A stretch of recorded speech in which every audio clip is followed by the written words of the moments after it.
जय श्री राम। हम मोहम्मद साहब की कहानी सुन रहे हैं। ये है 7th पार्ट ये कल हमने कहानी सुनी थी, आज आगे सुनते हैं। कल हमने सुनी थी जैतून रिका का गजवा, ठीक है।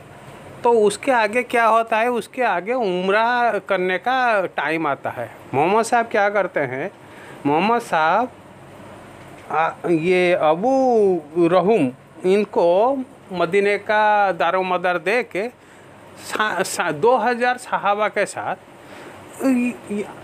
मक्का चलते हैं उम्रा करने के लिए। उनके साथ 60 ऊँटनियाँ थी।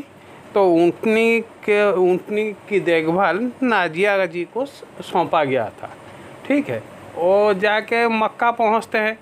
मक्का पहुंचने के बाद क्योंकि उनका एक सुलह हुदैबिया हुआ था, तो ये वहाँ पे जो कुफार थे, मतलब जो मुशरिक थे, वो लोग उनको तो ये मक्का में ये पिलग्रिमेज करने के लिए छोड़ देते हैं। और पूरा मक्का का शहर जो उसके ख़ानदानी लोग हैं जो बड़े बड़े, क्योंकि झगड़ा ना हो जाए इसलिए वो पहाड़ के ऊपर चढ़ के जाके बैठ जाते हैं, ठीक है। फिर होता क्या कि बाकी जितने भी बचे हुए थे मक्का में, जो जैसे औरतें हो गए, बच्चे हो गए, वो थोड़ी जाएंगे पहाड़ के ऊपर। वो जब ये हुए थे, वो कौन आ रहा है क्या आ रहा है इसको देखने के लिए अपने घरों से बाहर आके सब लाइन लगा के मोहम्मद साहब को देख रहे थे। मोहम्मद साहब सब ये तलवार, क्योंकि मना किया गया था कोई खुला तलवार नहीं लेगा, वो सब तलवार अपनी मान में रख के लब्बैक पुकार के वो चल रहे थे, ठीक है। और मोहम्मद साहब को ये अब्दुल्ला करके उनका एक बॉडीगार्ड था, तो वो ये सामने से उनको प्रोटेक्ट करके रखा था। तलवार खुली तलवार, मतलब जैसे बॉडीगार्ड राजा रजोड़ों के टाइम में चलते थे, सामने बीच में राजा चलते थे और पीछे ये, तो बिल्कुल वैसा ही सीन था, ठीक है। मोहम्मद साहब जाते हैं, ये हजरे वसत को वो छड़ी के जरिए छूते हैं। ये ऐसा कोई रिवाज हो गया, खैर जो भी है, और तवाफ करते हैं और 3 दिन वहीं पे ठहरते हैं। वो ये जो अब्दुल्ला थे, ये बॉडीगार्ड तो ये करके चल रहे थे, लेकिन साथ में कुछ कह भी रहे थे। लीजिए सुनिए। ऐ अबनाए कुफ्फार, इनका रास्ता छोड़ दो कि सारी भलाई उसके पैगंबर ही में है। आज हम उसकी तावील पर तुम्हें मारेंगे जैसे उसकी तंजील पर तुम्हें मार चुके हैं, और मार भी ऐसी मारेंगे कि खोपड़ी अपनी जगह से झटक जाएगी और दोस्त को दोस्त से बेखबर कर देगी। इसी बीच मोहम्मद साहब मामूना बिनते हारिस करके एक ये विधवा थी, वो हमजा की विधवा थी, उनसे शादी की। पहले उनके पास पैगाम भिजवाया, फिर मामूना ने क्या किया, अपना जो भी ये मामला है, वो अब्बास करके एक आदमी है जिनके साथ उनके बहन का निकाह है, तो उनसे उनका मतलब ये कैसे सॉल्व होगा, मैं शादी करूँगी नहीं करूँगी, तो वो डिसाइड करेंगे, ऐसा बोल के वो अब्बास को अपना मामला सौंप देते हैं। तो अब्बास मोहम्मद साहब के साथ उनकी शादी करवा देते हैं। फिर से मैं कह देता हूँ, उनका नाम है मामूना बिनते हारिस, जो हमजा के बीबी थे। हमजा तो शहीद हो चुके हैं, तो उनके बीबी के साथ ये मोहम्मद साहब ये शादी कर लेते हैं।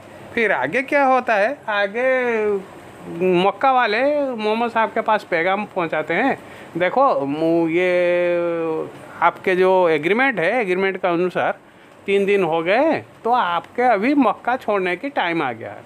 मोहम्मद साहब कुछ नहीं कहते, मोहम्मद साहब वो उसको ऑनर करके वो एग्रीमेंट को वो मक्का छोड़ देते हैं, ठीक है। तो आगे क्या होता है, आगे मुता करके एक जगह है, ठीक है, वो ये से दो दिन के फासले पर है मक्का से। तो वहाँ से ये वो बल्कान, मतलब बल्कान प्रोविंस में, रोम की जो बल्कान प्रोविंस होती थी, वहीं की घटना है। तो वहाँ पे क्या हुआ, तो वहाँ पे सुराविल करके उनका ये था, क्या आपका हो गया उनका सरदार, उस कबीले का सरदार, ठीक है। तो उसने मोहम्मद साहब एक ख़त भेजे थे हारिस बिन उमैद के साथ, तो वो ये कि आप मुसलमान बन जाओ, ऐसा करके वो भेजे थे। तो वो तो मुसलमान बनाने उल्टा इनको शहीद कर दिया, ये हरीस बिन उमैद को शहीद कर दिया, ठीक है।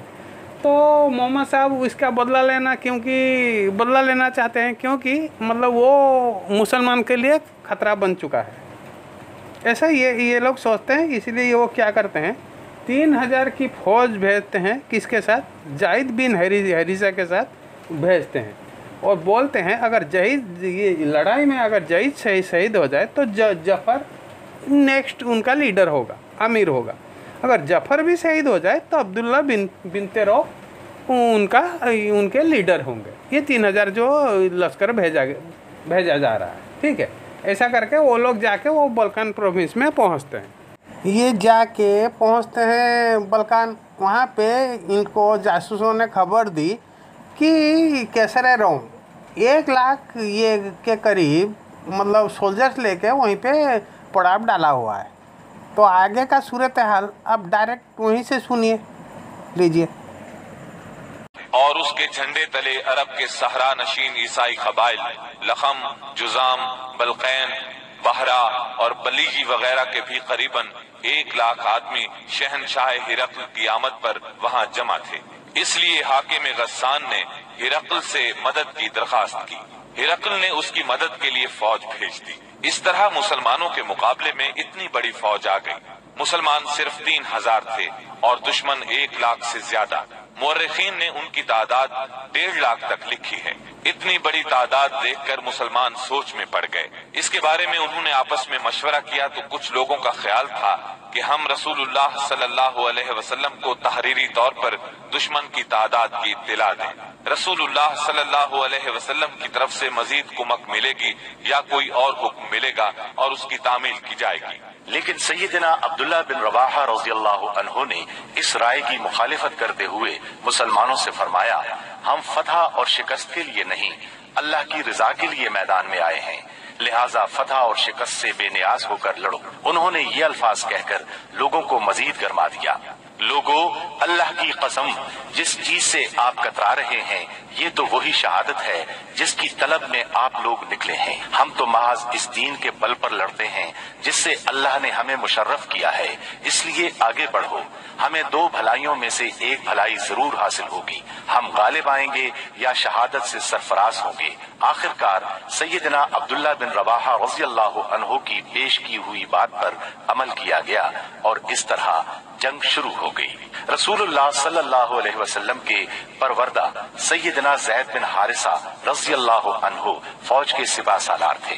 सैयदना ज़ैद बिन हारिसा निहायत जवामर्दी से लड़ते और दुश्मनों को मारते काटते आखिर शहीद हो गए।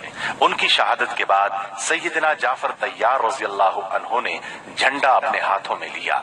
ये नबी सल्लल्लाहु अलैहि वसल्लम के चचाजाद सैयदना अली रज़ियल्लाहु अन्हु के सगे भाई थे। 33 साल की उम्र थी। निहायत जवामर्दी से लड़े, जिस्म पर 90 से ज्यादा जख्म खाकर शहादत का जाम नोश किया। इनके बाद सैयदना अब्दुल्ला बिन रवाहा रज़ियल्लाहु अन्हु ने अलम हाथ में लिया और जंग शुरू की, आखिर शहीद हो गए।